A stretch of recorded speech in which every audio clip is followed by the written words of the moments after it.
Everyone, it's Saturday about 10:30. Sabang, Port-au-Prince, Palawan resort area here to the underground river. On a Saturday, expect to see this where you just jammed up. There's no parking spots. So that's why I would say Saturdays are the worst day to come to the resorts, but many times that's all people have, so I understand that. But this is what you can expect jammed in. There's I don't know, 50 different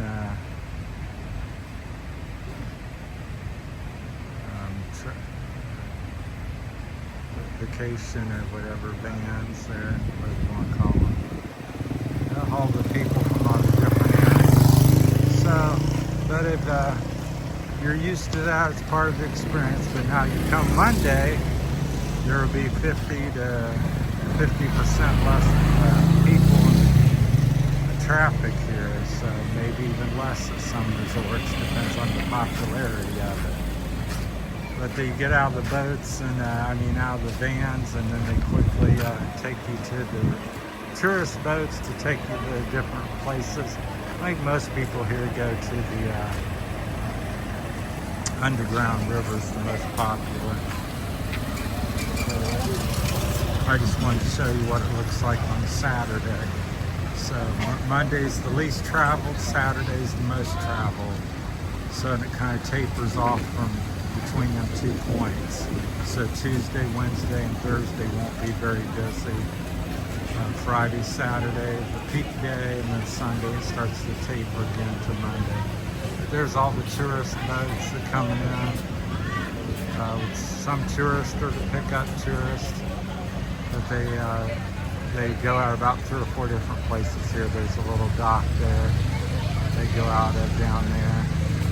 You can see them walking the little mini boardwalk there. We'll walk you around here.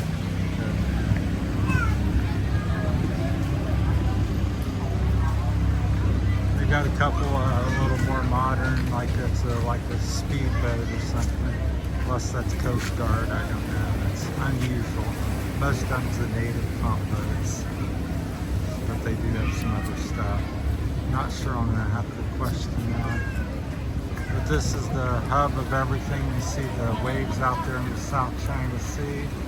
Lots of people here. Looks like the town's added about 1,000 people on a Saturday. Days when the resorts aren't operating, it's very few people here, just the locals. Which are still, I would say, maybe 3,000 locals, roughly. Give that, maybe 15, probably 2,000 to 3,000.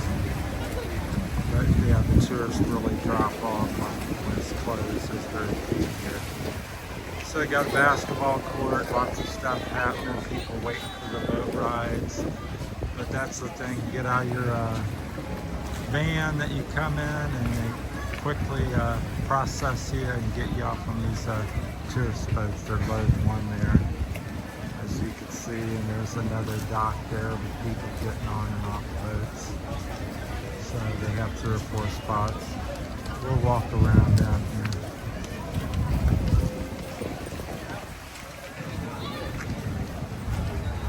Michelle's with me. I'm not used to so many people. We usually go down to the beach or something. Now the beach is right over here, just about a 1/4 kilometer, if that, and it's almost deserted by comparison. So this is like the hub of the tourist area. So got all kinds of stuff. I think there's a place over there they load off the end. And it's very secure here. They got an actual police station. That's the little police van. I spoke with the police officers yesterday. Had a little conversation with them just to say hi. Walk you over to like the seawall. Looks like they're getting some splashes.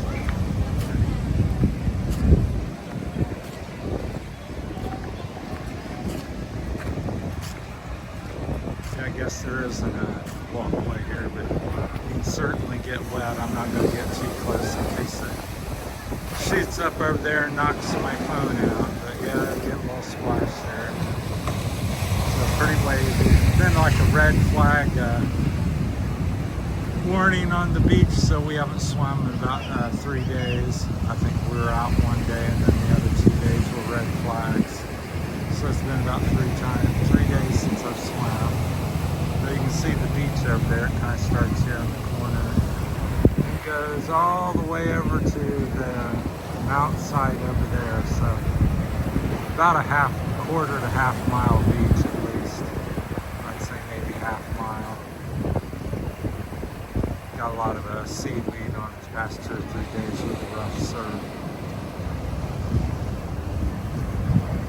So it washes out. You can see some here in the water floating. That's not fish or anything. That's just seaweed that's broke off out there in the rough surf. Washes out, really makes a mess on the beach. They have a lot of work to do this time of year to correct that. So, which I found they were digging big holes up towards the shoreline in the sand, and putting the seaweed in and covering it up. So that's how they deal with it here. So if somebody knows how they deal with it in other places, I would assume they'd have a vehicle, a truck, or scoop it up, or rake the sand or something at more modern, bigger resorts. But, or maybe they don't have a seaweed problem. They sure have a little bit of one here, but it's all natural. It's not like it's trash. I think that's a fishing boat there. Right there. That out. Break over the waves there.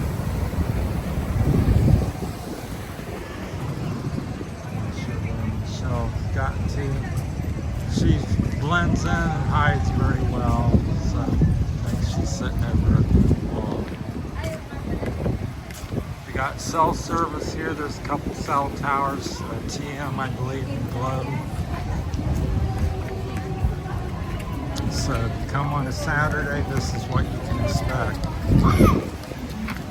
Loads of people and typical tourist activities. Alright, thanks for watching this. Like I said, March the 22nd, I believe, is Saturday, here in Sabang, Port-au-Prince, Palawan. So that's some of the, what the building is, National Park, Information Center. And they got a couple cottages over here. Like I said, they come get out of the van. Usually they don't go through town very much. We're staying over there on the edge. And sometimes these, oh, it's open today. Usually it's not open. But another, like the park information center. Alright, you can kind of see that. So is what it is. Alright, there's actually someone there. The first time I've seen somebody there since I've been here. Alright, thanks for watching, everybody. We're in this here, and stay along for the rest of our journey. Thank you.